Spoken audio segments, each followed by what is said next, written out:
नमस्कार, यो एभिन्यूज खबरको संकेत हो। तपाईँ अहिले एभिन्यूज एट 7 मा हुनुहुन्छ। म सुशील खतिवडा। प्रारम्भमा मूल खबर। आवश्यकता र अवस्था हेरेर स्थानीय निर्वाचनमा तालमेल गर्ने कांग्रेसको निर्णय। सरकारले जनमुखी र प्रभावकारी काम गरेको दाबी। नीतिगत निर्णय पार्टीले सर्वसम्मतबाट गरेको छ। आफू नेतृत्वको सरकारले विकासको आधार तयार गरेको ओलीको दाबी। सरकारले सुकुम्बासीलाई जग्गा धनी पूर्जा दिन नचाहेको आरोप। गठबन्धन सरकारले कहिले बन्चरो चलायो त्यसैले। संसदीय समितिबाट प्रस्तावित न्यायाधीश श्रेष्ठको नाम सर्वसम्मतले अनुमोदन। जनताको आस्था र विश्वास बढाउने गरी काम गर्ने श्रेष्ठको प्रतिबद्धता। इन्धन खपत घटाउन सातामा 2 दिन बिदा दिन आयल निगमको आग्रह। इन्धनको भुक्तानीका लागि रकम उपलब्ध गराउन माग।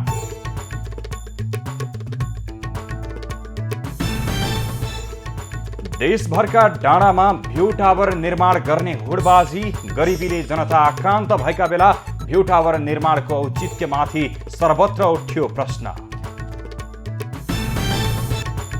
र मनाङ मर्स्याङ्दी क्लब दमक गोल्ड कपको फाइनलमा मानेभन्ज्याङ फुटबल क्लब दार्जिलिङ 1-0 पराजय।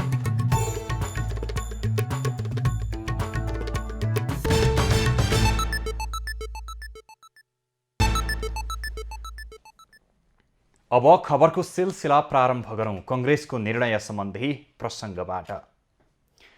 सत्तारूढ नेपाली कांग्रेसले स्थानीय तह निर्वाचनमा गठबन्धन गर्ने निर्णय गरेको छ। सानेपा स्थित केन्द्रीय कार्यालयमा 4 दिनदेखि जारी केन्द्रीय समितिको बैठकले अन्ततः चुनावी तालमेलको पक्षमा निर्णय गरेको हो। मंगलबार केन्द्रीय समिति बैठकले निर्णय सार्वजनिक गर्दै कांग्रेस प्रवक्ता डाक्टर प्रकाश शरण महतले आवश्यकता र अवस्था हेरेर स्थानीय निर्वाचनमा तालमेल गरिने बताए। विभाजन छ, दुई धार छ भनिराख्नु भएको थियो। अन्ततोगतमा सर्वसम्मतिबाट यो स्थानीय आवश्यकता र अवस्था हेरेर गठबन्धन गर्ने नीतिगत निर्णय पार्टीले सर्वसम्मतबाट गरेको छ।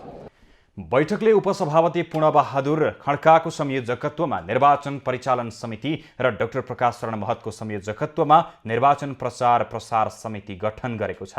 संविधान निर्माण, कार्यान्वयन र संविधानको रक्षा, देश विकास र समृद्धि तथा कोरोना महामारीबाट जनताको जीवन रक्षाका लागि पार्टीले प्रभावकारी भूमिका निर्वाह गरेको कांग्रेसको ठहर छ। संयमित र समन्वयनकारी राजनीतिक व्यवहार तथा पार्टीले नेतृत्व गरिरहेको स्थानीय तहमा जनमुखी र प्रभावकारी कामका कारण बहुसंख्यक स्थानीय तहमा बलियो आधार र परिस्थिति निर्माण भइसकेको निष्कर्ष समेत बैठकले निकालेको छ। नेकपा एमालेका अध्यक्ष केपी ओलीले आफ्नो नेतृत्वको सरकारले विकासका थुप्रै आधार तयार गरेको दाबी गरेका छन्। मंगलबार रूपन्देहीको तिलोत्तमा नगरपालिका 2 मा निर्माण गरिएको भ्यू टावर उद्घाटन गर्दै अध्यक्ष ओलीले एमाले सरकारले विकासका आधार तयार गरेको दाबी गरेका हुन्। उनले एमालेले गरेका कामबारे जनतामा भ्रम छरेर अरूले जस लिन सक्ने भन्दै जनमानसलाई जानकारी गराउनु पर्ने पनि बताए। स्थानीय सरकारले आधुनिक प्रविधि प्रयोग गरेर कृषि उत्पादन बढाउने योजना बनाउनु पर्नेमा जोड दिए। उनले वर्तमान सरकारले सुकुम्बासीलाई जग्गा धनी प्रमाण पूर्जा दिन नचाहेको आरोप समेत लगाए। गरिबहरूलाई धनी पूर्जा बाँडेर जमिनको व्यवस्थापन गर्ने आयोगमाथि गठबन्धन सरकारले कहिले बन्चरो चलायो त्यसैले। अब अहिले भन्ने ठाउँ केही छैन। विचाराहरू के भन्छन्? अघिल्लो सरकारले फाइल लुकाइदिएको छ। त्यो फाइल फेला पर्यो भने खोज्दैछौँ। सायद उहाँहरू शुक्रबार दिल्ली जाँदै हुनुहुन्छ। फाइल खोज्नु। तिलोत्तमा नगरपालिकाले आन्तरिक तथा बाह्य पर्यटन प्रवर्धनमा टेवा पुर्याउने उद्देश्यले टावर निर्माण गरेको हो। कुल 11,45,81,332 रुपैयाँमा 10 तले टावर निर्माण गरिएको छ। नेकपा माओवादी केन्द्रका अध्यक्ष पुष्पकमल दाहालले एनआरएनएका समस्याबारे गम्भीर रहेको बताएका छन्। मंगलबार नवनिर्वाचित पदाधिकारीसँग आफ्नै निवास खुमलटारमा भएको भेटमा दाहालले यस्तो बताएका हुन्। पूर्व प्रधानमन्त्री समेत रहेका दाहालले विज्ञान प्रविधिको विकास भएकाले एनआरएनएका सदस्यहरूलाई निर्वाचनमा सहभागी गराउने विषय ठूलो नभएको बताए। उनले सबै एनआरएनएका सदस्यहरूको नागरिकतासँगै मतदानको अधिकार सुनिश्चित गर्न पहल गर्ने आश्वासन दिए। हिजोदेखि संविधान बनाउने बेलामा पनि नागरिकता सम्बन्धी निकै ठुलो डिबेट भयो। हामी चाहिँ र म आफै चाहिँ पार्टीको अध्यक्षको हैसियतले यो नागरिकता सम्बन्धी समस्या जो थियो दोहोरो नागरिकतावाला कुरो यो समाधान गर्नुपर्छ, संविधानमै व्यवस्था गर्नुपर्छ भनेर लडियो। पुरै सफल हुन त सकिएन, तर चाहिँ जे भए पनि त्यसलाई सम्बोधन गर्ने काम चाहिँ हामीले गरिएकै हो। एनआरएनएको निर्वाचनप्रति आभार व्यक्त गर्दै उनले सबैलाई बधाई दिए। एनआरएनएको एकता आम नेपाली जनताको एकता र क्षमताको सन्देश भएको उनले बताएका थिए। एनआरएनले नेपालको विकासमा भूमिका निर्वाह गरेको चर्चा गर्दै उनले धन्यवाद समेत दिए। संसदीय सुनवाई समितिले सर्वोच्च अदालतका लागि प्रस्तावित न्यायाधीश तिलप्रसाद श्रेष्ठको नाम सर्वसम्मतिले अनुमोदन गरेको छ। सिंहदरबारमा मंगलबार बसेको समिति बैठकले श्रेष्ठको नाम सर्वसम्मतिले अनुमोदन गरेको हो। समिति सभापति लक्ष्मण लाल कर्णले न्याय परिषदबाट सर्वोच्चको न्यायाधीश पदमा प्रस्तावित श्रेष्ठको नाममा आवश्यक संसदीय सुनवाई गरी सर्वसम्मतिले अनुमोदन गरिएको बताए। संघीय संसदको संयुक्त बैठक र संयुक्त समिति कार्य सञ्चालन नियमावली 2075 को नियम 26 को उपनियम 5 बमोजिम सर्वोच्च अदालतको न्यायाधीश पदमा नियुक्तिको लागि प्रस्तावित श्री तिल प्रसाद श्रेष्ठको नाम सर्वसम्मतिले अनुमोदन गरियो। त्यसअघि संसदीय सुनवाईका क्रममा न्यायाधीशमा सिफारिस श्रेष्ठले यसअघि आफूले गरेको सुधारका प्रयास र भावी योजनाका विषयमा समितिमा जानकारी गराएका थिए। उनले न्यायालयलाई भ्रष्टाचार मुक्त बनाउँदै जनताको आस्था र विश्वास बढाउने गरी काम गर्ने प्रतिबद्धता व्यक्त गरे। कार्यान्वयनमा सरकारवाला निकायहरू खास गरेर महान्यायिकताको कार्यालय र बारसँगको सहयोग र समन्वय अभिवृद्धि गर्नुपर्छ भन्ने मेरो योजनामा राखेको छु। न्यायिक काम कारबाहीमा एकरूपता हुनुपर्छ र यसको लागि सरकारले नेतृत्वदायी भूमिका निर्वाह गर्नुपर्छ भन्ने कुरामा मैले यहाँ राखेको छु। न्याय परिषदले श्रेष्ठको नाम सर्वोच्च अदालतको न्यायाधीश पदमा सिफारिस गरी संसदीय सुनवाईका लागि गएको फागुन 27 गते समितिमा पठाएको थियो। प्रधानमन्त्री शेरबहादुर देउवाले छिमेकी देश भारतको भ्रमण गर्ने भएका छन्। उनले यही चैत 18, 19 र 20 गते छिमेकी देश भारतको भ्रमण गर्न लागेको परराष्ट्र मन्त्रालयले मंगलबार पत्रकार सम्मेलन गरेर जानकारी दिएको हो।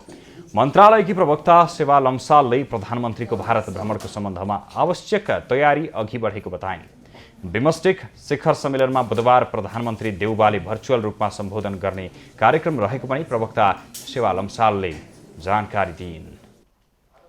नाम भनेर एकचोटि अनि त्यसपछि सोधिदिनु होला है, मलाई अनि यसो रेस्पोन्ड गर्न सजिलो पर्ला। सामान्य प्रधानमन्त्रीज्यूको आसन्न भ्रमणको बारेमा यहाँले प्रेस विज्ञप्ति मार्फत सूचना पाइसक्नु भएको छ।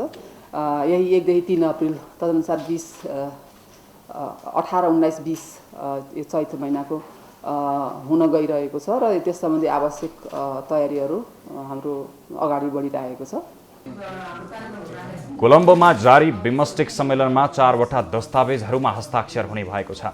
सम्मेलनमा बिमस्टेकको बडापत्र, आपराधिक मामिलामा आपसी कानुनी सहायता सम्बन्धी बिमस्टेक महासन्धि, श्रीलङ्काको कोलम्बोमा बिमस्टेक प्रविधि हस्तान्तरण संरचना स्थापना सम्बन्धी आबद्धताको सम्झौता र कूटनीतिक तालमेलका क्षेत्रमा आपसी सहयोग सम्बन्धी बिमस्टेक साझेदारी पत्रमा हस्ताक्षर हुने भएको हो। प्रधानमन्त्री नियुक्त भएका शेरबहादुर देउवाले भारत भ्रमणमा निस्कँदैछन्। प्रधानमन्त्री भएको 9 महिनापछि बल्ल उनी औपचारिक रूपमा विदेश भ्रमणमा निस्किन लागेका हुन्। भारत भ्रमण अवसरमा रेलवे उद्घाटनसँगै सीमा सुरक्षाको विषयमा छलफल हुने बताइएको छ। प्रधानमन्त्री शेरबहादुर देउवा चैत 18 गते अपराह्न 4 बजेतिर भारत भ्रमणका लागि दिल्लीको इन्दिरा गान्धी अन्तर्राष्ट्रिय विमानस्थलमा अवतरण गर्ने तालिका छ। भारतीय अधिकारीहरूबाट विमानस्थलमा स्वागतपछि उनी सिधा दिल्लीको चाणक्यपुरी स्थित होटल मौर्य आइसिटी पुग्नेछन्। उनी सहित विशिष्ट पाहुनाहरूको बासको व्यवस्था त्यही होटलमा मिलाइएको छ। 18 गते साँझ नेपाली दूतावासले प्रधानमन्त्री देउवाको सम्मानमा रात्रि भोज कार्यक्रम तय गरेको छ। भ्रमणको दोस्रो दिन शनिबार प्रधानमन्त्री देउवा औपचारिक भेटवार्तामा व्यस्त हुनेछन्। शनिबार उनले भारतीय समकक्षी नरेन्द्र मोदीसँग औपचारिक बैठक गर्नेछन्। देउवा र मोदीले संयुक्त रूपमा भर्चुअल माध्यममा जनकपुर जयनगर रेलवेको उद्घाटन समेत गर्नेछन्। भारतीय समकक्षीसँग देउवाको विभिन्न विषयमा औपचारिक कुराकानी समेत हुनेछ। भ्रमणका क्रममा सीमा समस्या, बिजुली आयात निर्यात, मलको सहज आपूर्ति, व्यापार लगायतका विषयमा छलफल हुनेछ। शनिबारै हैदराबाद हाउसमा मोदीले दिवा भोज आयोजना गर्नेछन्। देउवाले भारतीय विदेश मन्त्री एस जयशंकर र राष्ट्रिय सुरक्षा सल्लाहकार अजित डोभलसँग र उपराष्ट्रपति एवं भिकेम नायडूसँग भेटघाट गर्नेछन्। शनिबारै साँझ भारतीय उद्योगी व्यवसायीहरूसँगको अन्तर्क्रिया होटेल मौर्यमा हुनेछ। आइतबार बिहान देउवा उत्तर प्रदेशको बनारसका लागि प्रस्थान गर्नेछन्। देउवाले त्यहाँ काशी विश्वनाथ मन्दिर, नेपाली पशुपतिनाथ मन्दिरको दर्शन गर्ने कार्यक्रम छ। आइतबार अपराह्न देउवा स्वदेश फर्कनेछन्। देउवाको भ्रमणमा परराष्ट्र मन्त्री नारायण खड्का र आरजू देउवा र केही अन्य मन्त्री सहभागी हुनेछन्। विषयगत मन्त्रालयका सचिव तथा सरकारी अधिकारीहरू, प्रधानमन्त्रीको निजी सचिवालय, निजी क्षेत्र र सञ्चार माध्यमका प्रतिनिधिहरू पनि टोलीमा सहभागिता रहनेछ। अख्तियार दुरुपयोग अनुसन्धान आयोगले त्रिभुवन विश्वविद्यालय सेवा आयोगका तत्कालीन प्रमुख परशुराम कोइराला सहित 6 जना विरुद्ध भ्रष्टाचार मुद्दा दायर गरेको छ। उत्तर पुस्तिका परीक्षणमा अनियमितता गरेको आरोपमा उनीहरू विरुद्ध अख्तियारले विशेष अदालतमा मुद्दा दायर गरेको हो। 2074 सालमा भएको लेखा सहायक र पुस्तकालय सहायकको पदको लिखित परीक्षामा गलत मनसाय राखी परीक्षार्थीको उत्तर पुस्तिका किरमेट गरेको, प्राप्ताङ्कमा हेरफेर गरी मेरिट सूची फेरबदल गरेको आरोपमा अख्तियारले उनीहरू विरुद्ध विशेष अदालतमा मुद्दा दायर गरेको हो।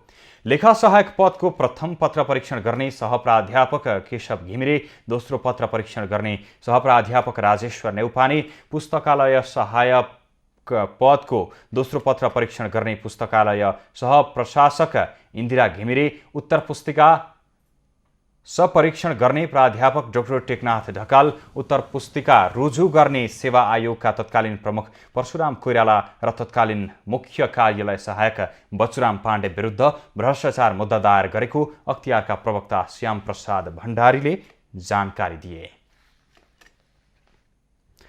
नेपाल आयल निगमले आइतबार पनि सार्वजनिक बिदाको घोषणा गर्न माग गरेको छ। निगमले सरकारलाई पत्र लेख्दै निगमले सार्वजनिक तथा सरकारी सवारी साधनको प्रयोग घटाएर इन्धनको खपत कम गर्ने गरी थप 1 दिन बिदा दिनुपर्ने अनुरोध गरेको हो।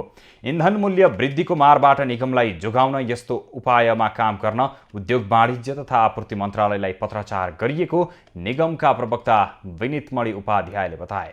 अत्यावश्यक क्षेत्रबाहेक सवारी सरकारी र निजी सवारी साधनमा जोरबिजोर लागू गर्न तथा आइतबार पनि सार्वजनिक बिदा दिन आग्रह गरिएको उनले बताए। मन्त्रालयलाई 10 बुँदामा लिखित माग बुझाउँदै निगमले लेखेको पत्रमा पेट्रोलियम पदार्थमा भन्सार शुल्क, मूल्य अभिवृद्धि कर र पूर्वाधार विकास शुल्क घटाउन माग पनि गरिएको छ। पेट्रोलियममा प्रति लिटर 15 रुपैयाँ मूल्य कर घटाउन र ग्यासमा 200 रुपैयाँ कम गर्न निगमले सरकारसँग माग गरेको छ। त्यस्तै इन्धन खरिदको भुक्तानी गर्न निगमलाई आवश्यक पर्ने थप रकम चाहेको जोहोको व्यवस्था गर्न, बढेर आएकै मूल्य बराबरमा मूल्य बढाउनु पाउनु पर्ने तथा सबै प्रकारका सवारी साधनलाई पूर्ण क्षमतामा सञ्चालन गर्न दिने व्यवस्था गर्न पनि माग गरिएको छ। नेपालभर वायु प्रदूषण ह्वात्तै बढेको छ। वातावरण विभागका अनुसार मंगलबार दिउँसो सबैभन्दा धेरै वायु प्रदूषण पोखरामा देखिएको छ। त्यहाँको एयर क्वालिटी इन्डेक्स XQI 217 छ भने सिमरामा 178 र भरतपुरमा 163 छ। कीर्तिपुर स्थित त्रिभुवन विश्वविद्यालयको AQI 152 छ। हावामा प्रदूषणको मात्रा बढीसँगै काठमाडौँ विश्वकै प्रदूषित हावा भएको सहरमा 4थो नम्बरमा परेको छ। स्विजरल्यान्डको IQAir का अनुसार काठमाडौँ भन्दा अघि भियतनामको हनोई, बङ्गलादेशको ढाका र भारतको मुम्बई छन्। वातावरण विभागका अनुसार जंगलमा लागेको डढेलोले हावामा धुवाँ मिसिएको, बैसरी हावा नचलेको र पानी पनि नपरेका कारण प्रदूषण बढेको बताइएको छ। AQI 50 सम्म हुनु राम्रो हो। 50 देखि 100 सम्मलाई मोडरेट मानिन्छ। AQI 150 सम्म पुग्दा संवेदनशील समूहलाई अस्वस्थकर हुन्छ। 200 सम्म पुगे सबैका लागि अस्वस्थ हुन्छ। AQI 300 पुग्नु भनेको जोखिमपूर्ण अवस्था हो। 300 भन्दा माथि जानुलाई घातक मानिन्छ। अघिल्लो वर्ष काठमाडौँको AQI घातकको तहमा पुगेको थियो। ललितपुरको भैँसेपाटीमा रहेको वायु मापन उपकरणले AQI 325 सम्म पुगेको देखाएको थियो। खबरको सिलसिला अझै जारी छ, हामीसँगै रहनुहोला।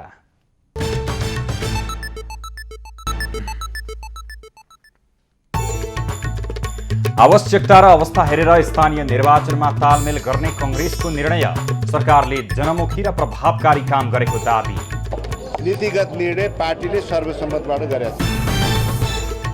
आफू नेतृत्वको सरकारले विकासको आधार तयार गरेको ओलीको दाबी। सरकारले सुकुम्बासीलाई जग्गा धनी पूर्जा दिन नचाहेको आरोप।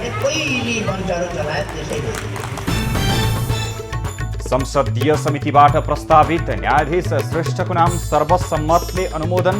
जनताको आस्था र विश्वास बढाउने गरी काम गर्ने श्रेष्ठको प्रतिबद्धता। इन्धन खपत घटाउन सातामा 2 दिन बिदा दिन आयल निगमको आग्रह। इन्धनको भुक्तानीका लागि रकम उपलब्ध गराउन माग।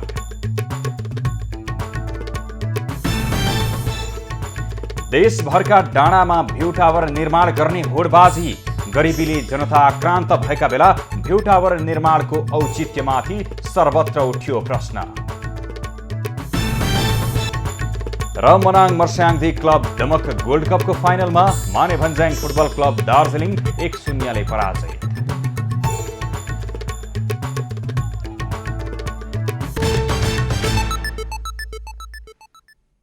अब बाँकी खबर।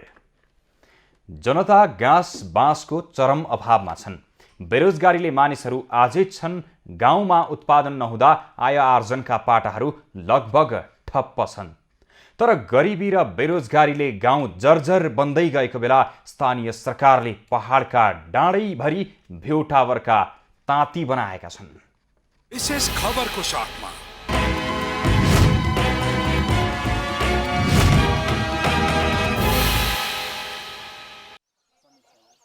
गाउँको खेतबारी बाँझै छन्। संघीयतापछि स्थानीय सरकारले तिनै बाँझा खेतबारीमा उत्पादन गरी युवालाई स्वदेशमै रोजगारीको वातावरण बनाउनु पर्ने हो। स्थानीय सरकारको प्राथमिकताका विषयमा भन्दा भ्यू टावर बनाउने लहरमै अघि देखिए। शिक्षा, स्वास्थ्य, खानेपानी, विद्युत जस्ता संवेदनशील विषयतिर भन्दा आकाशै छेड्ने भ्यू टावरमा लगानी 3 अर्ब बढी भएको अनुमान छ। अर्बौं लगानी गरिएका यी भ्यू टावर आर्थिक उपजका लागि भरपर्दा आधार होइनन्। तैपनि स्थानीय सरकारको पहाडै पिच्छे भ्यू टावर निर्माण उदेग लाग्दो छ। नेपाल प्रकृति र युवाले भरिपूर्ण देश हो, जहाँको यथा प्रकृति र युवाको पसिनालाई समृद्धिमा बदल्न सकिन्छ। त्यो पनि यहीँको माटो र पानीको तातम्यताबाट हराभरा गर्न सकिन्छ। करिब 60,000 हेक्टर जमिन बाँझै छ। सिँचाइ र श्रमको अभावमा हरेक दिन जमिन बाँझिने क्रम बढ्दो छ। कृषि स्थानीय सरकारको प्राथमिकताका योजनामा पर्नु पर्थ्यो। विडम्बना, 5 वर्षे कार्यकालमा स्थानीय सरकारले भ्यू टावर निर्माण नै जल्दा बल्दा विकासका योजना बनाए, जहाँ देशभर 3050 भन्दा बढी भ्यू टावर निर्माण गरिएको अनुमान छ। संघ र प्रदेशको अनुदान सहित स्थानीय सरकारको लगानीमा अरबौं खर्च गरिएको छ। प्रति भ्यू टावर 26 लाखदेखि 1.5 अर्ब बढीको लगानी गरिएको पाइन्छ। यी सबै जोड्दा 3 अर्ब भन्दा बढी खर्च गरेरै यिनै अग्ला पहाडमा भ्यू टावर ठडाइएको छ। हाम्रा अग्ला पहाड आफै भ्यू टावर नै हुन्, तर तिनै पहाडमाथि ठड्याइएका भ्यू टावर उत्पादकमूलक हुन् कि होइनन्, यस विषयमा राज्यका जिम्मेवारहरूले किन सोच्दैनन्? लाखौं युवाको विदेश पलायनको लड्को थामी नसक्नु छ। यिनै युवाको पसिनाबाट आर्जित रेमिट्यान्सले मुलुकको अर्थतन्त्र भरथेक चलेको छ। अझै कोरोना महामारीले झन गरिबीको दर बढ्दो छ। गतिलो पोषण र उपचार अभावमा करिब 5 लाख मानिस गरिबीको दुष्चक्रमा फस्दै गएका छन्। भ्यू टावर बन्नु पनि विकासको एउटा आधार त होला। तर प्राथमिकताको विषय हो कि होइन भन्ने मूल प्रश्न हो।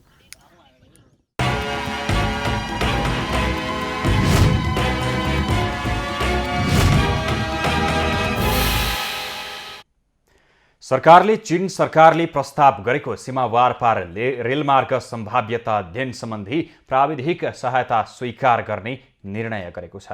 सरकारका प्रवक्ता ज्ञानेन्द्र बहादुर कार्कीले मंगलबार सिंहदरबारमा आयोजित पत्रकार सम्मेलनमा चीन सरकारले प्रस्ताव गरेको आर्थिक तथा प्राविधिक सहायता सम्झौता अन्तर्गत प्राप्त हुने अनुदान सहायता र सीमा व्यापार रेलमार्ग सम्भाव्यता अध्ययन सम्बन्धी प्राविधिक सहायता स्वीकार गर्ने निर्णय भएको जानकारी दिए। बैठकले कतारको राजधानी दोहामा हुने दोहा फोरमको 20औं संस्करणको सम्मेलनमा सहभागी हुन योजना आयोगका उपाध्यक्ष डाक्टर विश्वनाथ पौडेल नेतृत्वको टोलीलाई स्वीकृत प्रदान गरेको छ।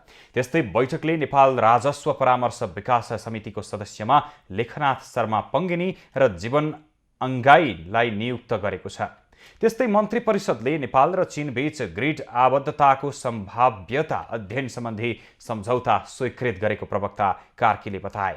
बैठकले दुग्ध विकास संस्थानको महाप्रबन्धक पदमा सञ्जीव झालाई नियुक्त गरेको छ भने जापानका लागि नेपालका पूर्व राजदूत केदार भक्त माथेमालाई जापान सरकारबाट प्राप्त हुने सम्मान ग्रहण गर्न स्वीकृति दिने निर्णय भएको प्रवक्ता कार्कीले बताए। ब्याचलर अफ आर्किटेक्चरमा विद्यार्थी संख्या 24 जना सहितको नयाँ कार्यक्रम अध्ययन अध्यापन गराउन अस्थायी मान्यता प्रदान गर्ने, तिलौराकोट कपिलवस्तु क्षेत्रलाई संरक्षित स्मारक क्षेत्र घोषणा गर्ने। मन्त्री परिषदले लोकसेवा आयोग तथा न्याय सेवा आयोगको सिफारिस बमोजिम विभिन्न सेवा समूहका राजपत्राङ्कित प्रथम श्रेणीका पदहरूमा नियुक्त तथा पदस्थापन गर्ने निर्णय गरेको छ। त्यस्तै दूरसञ्चार प्राधिकरणको सदस्य नियुक्तिको लागि सिफारिस गर्न सञ्चार तथा सूचना प्रविधि मन्त्रालयका सचिवको संयोजकत्वमा सिफारिस समिति गठन गर्ने निर्णय पनि गरेको बताइएको छ। विवेकशील साझा पार्टीको दुई पक्ष बीच विवाद बढ्दै गएपछि पार्टीको बखुण्डोल स्थित केन्द्रीय पार्टी कार्यालय अनिश्चितकालका लागि बन्द गरिएको छ। मंगलबार पार्टी कार्यालयमा दुई पक्षको विवाद उत्कर्षमा पुगेपछि पार्टी कार्यालय बन्द गरिएको हो। पार्टी कार्यालयमा संगठन विभाग प्रमुख निर्देश सिलवाल नेतृत्वको असन्तुष्ट समूहले पत्रकार सम्मेलन गर्न लागेको समयमा अर्को पक्षले अवरोध गरेको थियो। असन्तुष्ट पक्षले अध्यक्ष रविन्द्र मिश्रलाई कारबाही गर्न माग गरेको छ। जे जति बाहिर आएका छन् ती सबै अनाधिकारिक हुन्। हिजो हामी निर्वाचन आयोगमा गएका छौँ। निर्वाचन आयोगमा 163 जना विवेकशील साझा पार्टीको केन्द्रीय सदस्य छ। 163 जनामा 82 जना यदि अध्यक्ष रविन्द्र मिश्रले पुर्याउन सक्नुभयो भने आधिकारिक रूपमा त्यो उहाँको हुन्छ, हामी त्यो कुरालाई मान्छौँ। तर उहाँ अल्पमतमा परिसक्नु भएको छ। यसको छानबिन छिटै हुन्छ। संस्थापन पक्षका नेता शरदराज पाठकले पार्टीको शुभकामना आदान प्रदान कार्यक्रमलाई बेथोल्न अर्को पक्षले पत्रकार सम्मेलन गर्न खोजेपछि विवाद भएको बताए। पार्टीका केही विधि विधान पद्धति नमान्ने, उच्छृङ्खल अराजक र अवाञ्छित क्रियाकलाप गर्ने एउटा समूहले पार्टी कार्यालयमा लगभग उस्तै समयमा जुधाउने गरेर कार्यक्रमको आयोजना गर्ने स्थिति भएपछि यहाँ अलिकति तनाव स्थिति भयो। विवादपछि पार्टीले सूचना जारी गर्दै अनाधिकृत व्यक्तिहरूले कार्यक्रम गर्न खोजेको र त्यसको कारण उत्पन्न जोखिमलाई ध्यानमा राखी अनिश्चितकालका लागि कार्यालय बन्द गरेको जनाएको छ। बेजी एड्स ग्रुप चितवनले सुनमा अनियमितता भएको खबरहरू गलत भएको बताएको छ। कम्पनीले सुनमा अनियमितता गरेको आरोपलाई खण्डन गर्दै सत्य तथ्य नभएको बताएको छ। बेजी एड्स कम्पनीका अध्यक्ष टुकल विश्वकर्माले खबरप्रति खण्डन गर्दै शेयर सदस्यहरूलाई सम्प्रेषित खबरले भ्रममा नपर्न आग्रह गरेका छन्। हामी के क्लियर पार्न चाहन्छौँ भने विशेष गरेर हाम्रा शेयर सदस्यहरू र सम्पूर्ण शुभचिन्तक जीवहरूमा यो समाचार एकदम भ्रामक तथ्यहीन रहेको हुँदा यहाँहरूलाई कुनै पनि त्यस विषयमा शङ्का उपशङ्का नराखिकन जसरी हिजो यस कम्पनीप्रति विश्वास गरेर सेयर हाल्नु भएको थियो, कारोबार गर्नुभएको, त्यसलाई नियमित गर्नु हुन हामी विश्वस्त पार्न चाहन्छौँ। कम्पनीले देशभर 700 शेयर सदस्य रहेको बताएको छ। कम्पनीमा आफ्नै समुदायका व्यक्तिहरूको लगानी रहेको बताइएको छ। सम्प्रेषित खबरप्रति कम्पनीले कुनै सत्यता नभएको भन्दै स्पष्ट हुन आफ्ना सदस्यहरूलाई आग्रह गरेको छ। नेपाल निर्माण व्यवसायी महासंघले निर्माण सामग्री अत्याधिक महँगो भएको भन्दै निर्माण होलिडे घोषणा गर्न सरकारसँग माग गरेको छ। महासंघको हालै सम्पन्न राष्ट्रिय भेलाका निर्णय सार्वजनिक गर्न मंगलबार काठमाडौँमा आयोजित पत्रकार सम्मेलनमा महासंघका अध्यक्ष रवि सिंहले निर्माण सामग्री अत्याधिक महँगो भएका कारण लागत पनि बढ्न जाने भएकाले निर्माण होलिडे घोषणा गर्नुपर्ने बताए। अध्यक्ष सिंहले अहिलेकै अवस्थामा निर्माण कार्य अघि बढाउन नसकिने पनि बताए। प्रत्येक दिन जस्तो डन्डीको मूल्यहरू वृद्धि भएको छ र फलामजन्य निर्माण सामग्रीको मूल्य वृद्धि भएको छ। यसले गर्दाखेरि निर्माण सामग्रीको उपलब्धता पनि छैन र त्यो उपलब्ध भएको सामग्री खरिद गरेर निर्माणको गतिविधिलाई अगाडि बढाउन सक्ने अवस्था पनि छैन। अध्यक्ष सिंहले निर्माण होलिडे घोषणा गर्न नसकिए निर्माण सामग्रीमा भएको मूल्य वृद्धिको असर न्यून गर्न आग्रह गरे। निर्माण सामग्रीमा भएको 100% मूल्य वृद्धिसँगै बजारमा तिनको अभाव र कालोबजारी समेत सुरु भएको महासंघको भनाइ छ। मूल्य वृद्धिको समायोजनका लागि सार्वजनिक खरिद ऐन 2063 सबै आयोजनाहरूमा व्यवसायले मूल्य वृद्धि पाउने गरी 2065 सालमा जस्तै सार्वजनिक खरिद अनुगमन कार्यालयले प्राविधिक मार्गदर्शन नम्बर 2 तुरुन्त जारी गर्नुपर्ने महासंघले माग गरेको छ। महासंघले सार्वजनिक खरिद नियमावली 2064 को 11औं संशोधनको त्रुटि सच्याएर मुलुकको निर्माण उद्योगलाई व्यवस्थित तथा मर्यादित बनाउन आग्रह गरेको छ। आगामी वैशाख 6 गतेदेखि जेठ 19 गतेसम्म देशभरि राष्ट्रिय कृषि गणना हुने भएको छ। जनगणनाबाट प्राप्त सूचीको आधारमा वैज्ञानिक छनौट विधिको प्रयोग गरी देशभरका 5000 बढी वडाहरू छनौट गरी केन्द्रीय तथ्याङ्क विभागले कृषि गणना गर्न लागेको हो। देशभर भएका 6743 वडा मध्ये 5000 बढी वडाहरू छनौट गरी केन्द्रीय तथ्याङ्क विभागले कृषि गणना गर्न लागेको हो। जनगणनामा सामान्य कृषि सम्बन्धी जानकारी लिएको आधारमा वैज्ञानिक नमुना विधिबाट वडाहरू छनौट गरी विस्तृत रूपमा कृषि गणना गरिँदैछ। यसका सुपरिवेक्षक र गणक गरी 8000 बढी जनशक्ति खटाइने विभागले जनाएको छ। विक्रम सम्वत 2018 देखि सुरु भएको कृषि गणना अहिले 7औं पटक हुन लागेको हो। राष्ट्रिय जनगणना जस्तै कृषि गणना पनि 10-10 वर्षमा गर्ने गरिन्छ। यस पटकको कृषि गणनामा 1 अर्ब बढी खर्च हुने अनुमान विभागको छ। जनगणनाबाट प्राप्त एउटा हाम्रो फ्रेम भन्ने हुन्छ। जनगणनाबाट प्राप्त सूचीको आधारमा हामीले देशभरबाट छनौट विधिबाट चाहिँ हामीले वडाहरू छनौट गर्छौँ वा गणना क्षेत्रहरू छनौट गर्छौँ। गणना क्षेत्रहरू छनौट गरिसकेपछि ती गणना क्षेत्रहरूमा हामीले गणक तथा सुपरभाइजरहरू हामीलाई पठाएर त्यहाँबाट कृषक परिवार चाहिँ पहिचान गरेर कृषक परिवारसँग विवरण लिने कार्यक्रम हो यो। कृषि गणनाका लागि करिब 2 दर्जन बढी प्रश्न समेटेर प्रश्नावली बनाइएको छ। कृषि गणनाबाट कृषिसँग सम्बन्धित सम्पूर्ण विवरण प्राप्त हुने विभागले बताएको छ।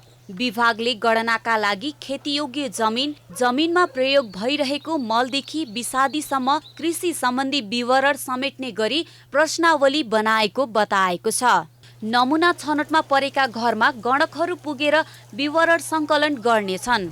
गणकले छानिएका परिवारमा पुगेर विवरण ल्याउँछन् भने सुपरिवेक्षकहरूले सामुदायिक प्रश्नावलीबाट विवरण सङ्कलन गर्ने गर्छन्। नतिजा चाहिँ हामी सम्भवतः 79 सालभित्रै प्रकाशन गर्ने 79 सालको फागुनतिर प्रकाशन गर्ने विभागले लक्ष्य लिएको छ। गणनाबाट कृषि क्षेत्रको योजना तर्जुमा कार्यान्वयन अनुगमन तथा मूल्याङ्कनका लागि आवश्यक पर्ने तथ्याङ्क उपलब्ध हुने देखिन्छ।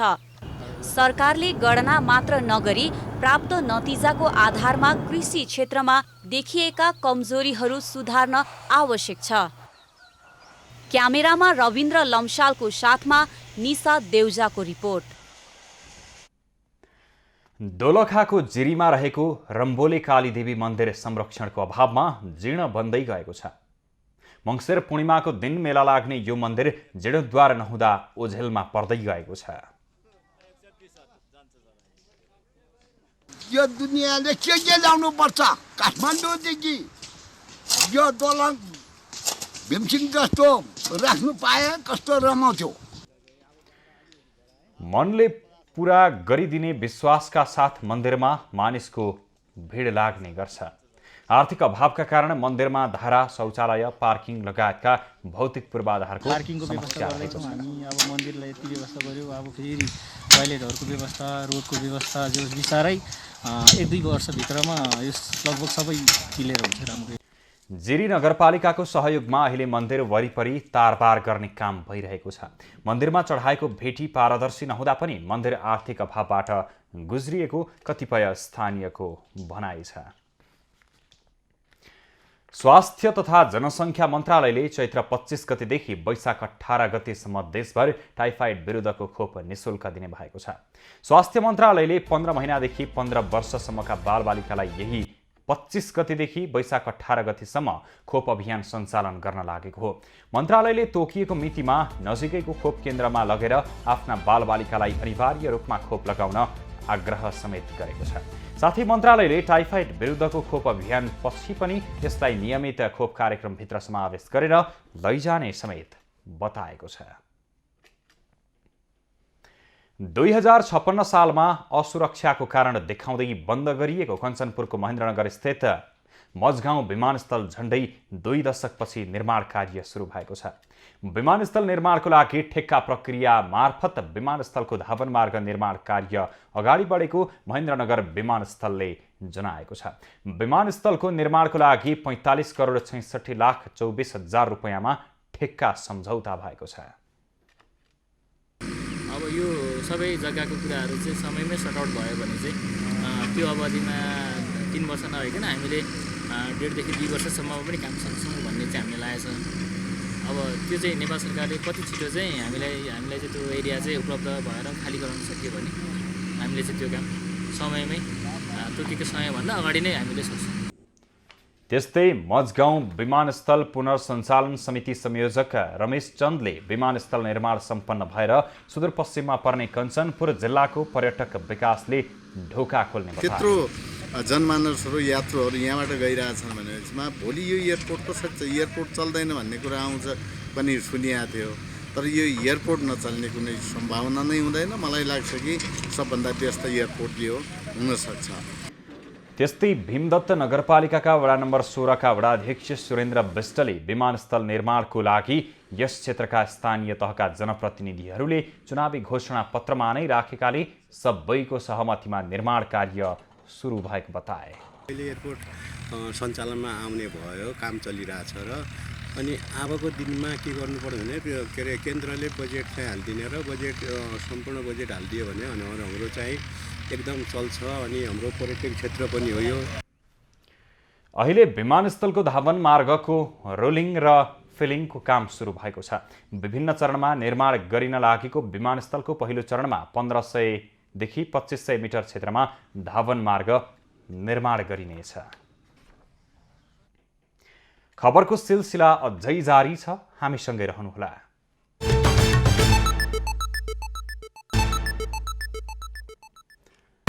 आवश्यकता र अवस्था हेरेर स्थानीय निर्वाचनमा तालमेल गर्ने कांग्रेसको निर्णय सरकारले जनमुखी र प्रभावकारी काम गरेको दाबी। नीतिगत निर्णय पार्टीले सर्वसम्मतबाट गरेको छ।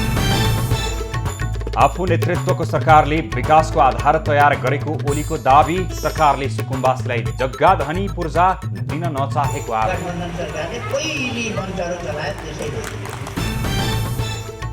संसदीय समितिबाट प्रस्तावित न्यायाधीश श्रेष्ठको नाम सर्वसम्मतले अनुमोदन।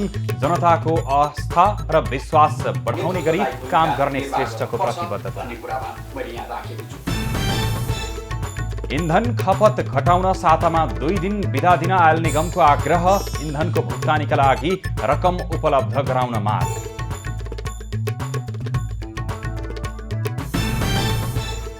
देशभरका डाँडामा भ्यू टावर निर्माण गर्ने होडबाजी। गरिबीले जनता आक्रान्त भएका बेला भ्यू टावर निर्माणको औचित्यमाथि सर्वत्र उठ्यो प्रश्न। र मनाङ मर्स्याङ्दी क्लब दमक गोल्ड कपको फाइनलमा माने भन्ज्याङ फुटबल क्लब दार्जिलिङ 1-0 गोलले पराजित।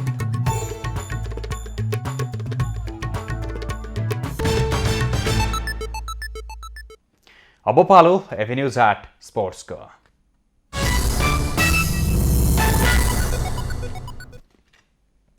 मनाङ मर्स्याङ्दी क्लब झापामा जारी दमक गोल्ड कपको फाइनलमा प्रवेश गरेको छ। दमक 3 स्थित प्रस्तावित मदन भण्डारी रङ्गशालामा मङ्गलबार भएको खेलमा सेमिफाइनलमा मानभन्ज्याङ फुटबल क्लब दार्जिलिङलाई 1-0 गोल अन्तरले पराजित गर्दै मनाङले फाइनलको यात्रा तय गरेको हो।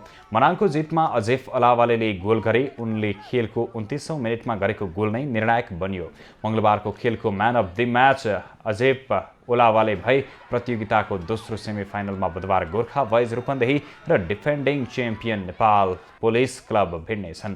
प्रतियोगिताको फाइनल खेल शुक्रबार हुनेछ। प्रतियोगिताको विजेताले 13,11,000 तथा उपविजेताले 6,11,000 नगद सहित ट्रफी र मेडल प्राप्त गर्नेछन्।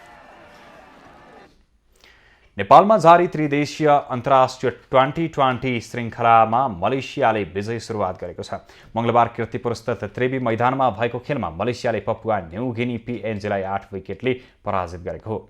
मलेसियाले दिएको 181 रनको लक्ष्य पछ्याएको PNG 19.3 बलमा 90 विकेट गुमाएर 172 रनमा समेटियो। PNGका लागि टोनी उराले 56, नोर्मान भानुवाले 45, निमोस्ट आइटले 15 र असाद भालाले 11 रन जोडे। मलेसियाका लागि सरभिन मुनियान्डीले 4, मोहम्मद वाफिक र बिरपेन्द सिंहले 3-3 विकेट दिए। यसअघि टस जितेर पहिले ब्याटिङ गरेको मलेसियाले निर्धारित 20 ओभरमा 3 विकेट गुमाउँदै 180 रन बनाएको थियो। मलेसियाका 2 ब्याट्सम्यानले अर्धशतकीय इनिङ्स खेले। स्कोर बोर्डमा 12 रन छँदा पहिले विकेट गुमाएको मलेसियाका बिरपेन्द सिंह र कप्तान अहमद फैजलले दोस्रो विकेटका लागि 95 रनको साझेदारी गर्दै मलेसियाको इनिङ्स सम्हालेका थिए। जितसँगै मलेसियाले तालिकामा 2 अङ्क जोडेको छ। PNG को भने यो लगातार दोस्रो हार हो। यसअघि PNG नेपालसँग 15 रनले पराजित भएको थियो। श्रृङ्खला अन्तर्गत बुधबार नेपाल र मलेसिया भिड्नेछन्। अब पालो खास खबरको।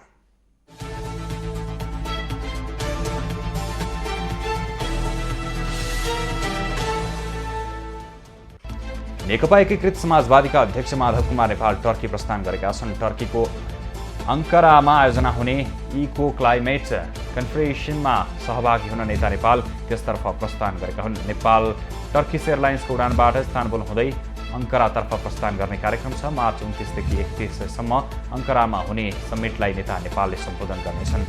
नेता नेपाल यही चैत्र 19 गते स्वदेश फर्कने कार्यतालिका रहेको छ। गण्डकी प्रदेशका कानुन सञ्चार तथा प्रदेशसभा मामिला मन्त्री बिन्दु कुमार थापाले प्रदेश सरकारबाट प्राप्त गर्ने सबै तलब भत्ता सामाजिक कार्यमा खर्च गरेको बताएकी छन्। थापाले विकास निर्माण र सामाजिक कार्यमा 14,86,907 रुपैयाँ खर्च गरेको बताइन्। 2077 साल माघ महिनादेखि 2078 फागुन मसान्तसम्ममा बैंक खातामा जम्मा भएको 13,66,360 रुपैयाँ प्रेस युनियन कास्कले आयोजना गरेको पत्रकार सम्मेलन मार्फत सामाजिक कार्यमा खर्च गरेको बताए। शेयर बजार मापक नेप्से परिसूचक मङ्गलबार पनि करिब 15 अङ्कले गिरावट आएको छ। पछिल्लो 5 दिनदेखि लगातार रूपमा ओह्रालो लागेको नेप्से परिसूचक मङ्गलबार पनि 14.26 अङ्कले घटेर 2527.858 बिन्दुमा झरेको हो। मङ्गलबार कारोबारमा आएका 225 कम्पनीको 38,90,000 किता शेयर 1,75,628 रुपैयाँमा खरिद बिक्री भयो।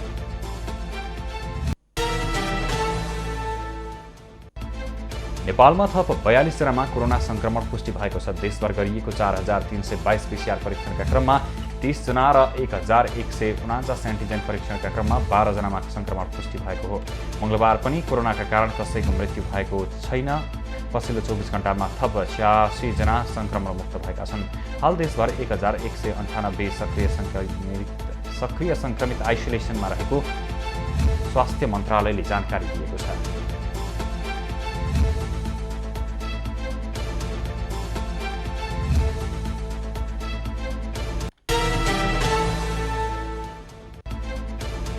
पोखरा महानगरपालिकाकी उपप्रमुख मन्जुदेवी गुरुङको संयोजकत्वमा 11 सदस्यीय न्यायिक समिति महासंघ गठन भएको छ।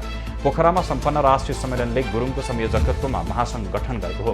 समितिले न्यायिक समितिका अनुभव साझेदारी गर्ने तथा संविधान र ऐनको प्रभावकारी कार्यान्वयनमा सघाउने बताएको छ। 14 बुधे घोषणापत्र जारी गर्दै सम्मेलन समेत सकिएको छ।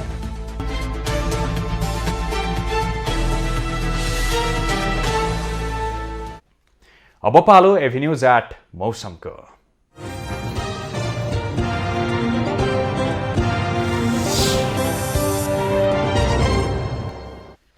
आज प्रदेश 1 लगायत बागमती र गण्डकी प्रदेशको पहाडी भूभागमा आंशिकदेखि सामान्य बदली रही अन्य भूभागमा आंशिक बदली रह्यो।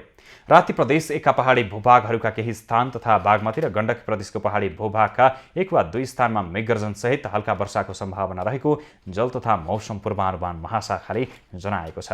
काठमाडौँ उपत्यकाको आजको अधिकतम तापक्रम 28 डिग्री सेल्सियस र न्यूनतम तापक्रम 15 डिग्री सेल्सियस मापन गरियो। आज देशभरको मौसम कस्तो रह्यो त हेरौँ देशका विभिन्न स्थानको मौसमी अवस्था।